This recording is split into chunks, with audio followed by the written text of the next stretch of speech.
Si existen tantas interrogantes en torno a la integridad política, académica y administrativa de la UNAM, nosotros nos preguntamos por qué entonces este tipo de interrogantes no suele ocupar un espacio notable en la discusión política nacional.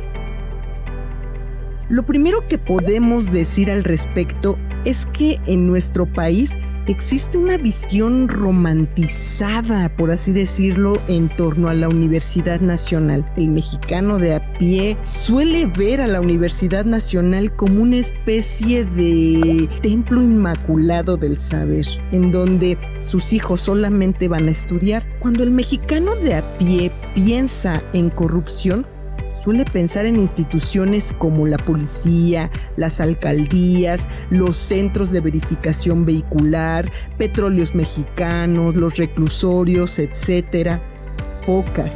Muy pocas veces suelen asociarse las palabras corrupción y Universidad Nacional.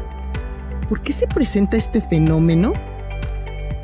Pues bien, lo primero que debemos decir es que la vida orgánica al interior de la Universidad Nacional suele permanecer ajena para la gran mayoría de los mexicanos. El conocimiento en torno a los avatares internos de la UNAM, pues suele llegar a los oídos de los mexicanos casi siempre de manera indirecta. Esto cuando de manera fortuita algunos de sus hijos logran acceder a la universidad, por supuesto.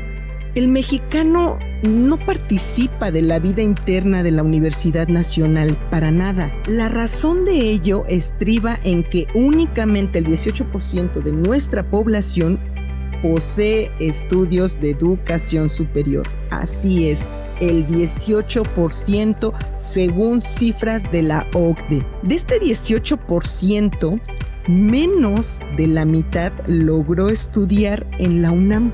Menos de la mitad.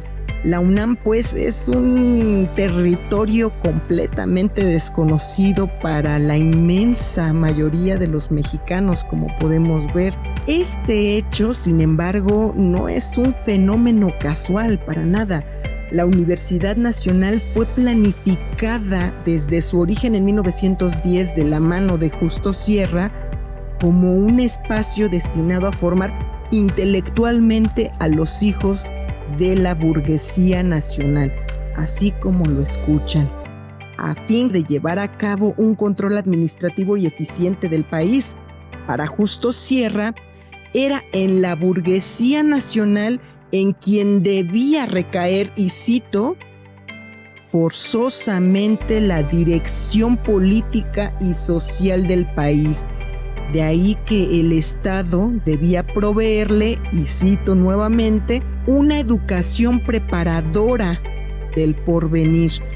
La Universidad Nacional, como podemos ver, no fue pensada para ser un instrumento educativo de los hijos de la clase trabajadora. Por el contrario, ha tenido desde su origen una marcada definición de clase. Ahora bien, si la Universidad Nacional ha ido abriendo gradualmente sus puertas a los hijos de la clase trabajadora, ello solo ha sido posible a partir de las luchas sociales que han impulsado esta apertura desde la década de los años 70. Y ya nosotros en nuestro programa dedicado al movimiento de 1968, por cierto, si no lo han visto, los invitamos a verlo. Se hizo también una cápsula muy interesante.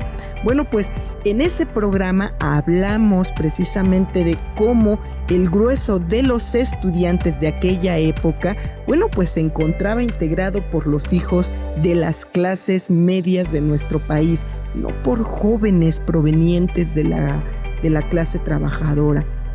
Lo repetimos, la UNAM, a diferencia del Politécnico, desde su origen fue pensada para ser un espacio destinado a formar intelectualmente a las élites de este país.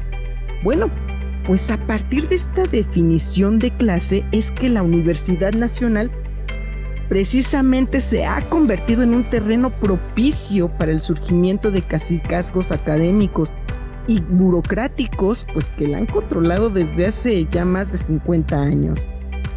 ¿Cuáles son los mecanismos que propician la consolidación de estos cacicazgos? Bueno, pues para responder esta pregunta tenemos que atender fundamentalmente dos aspectos de su vida interna.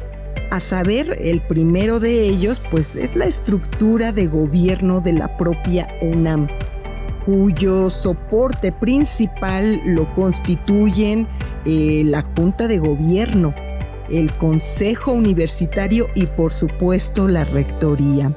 En segunda instancia, hay que poner atención al acceso discrecional que se mantiene al interior de la UNAM, por lo que toca la contratación, por supuesto, de profesores y trabajadores administrativos en esta institución.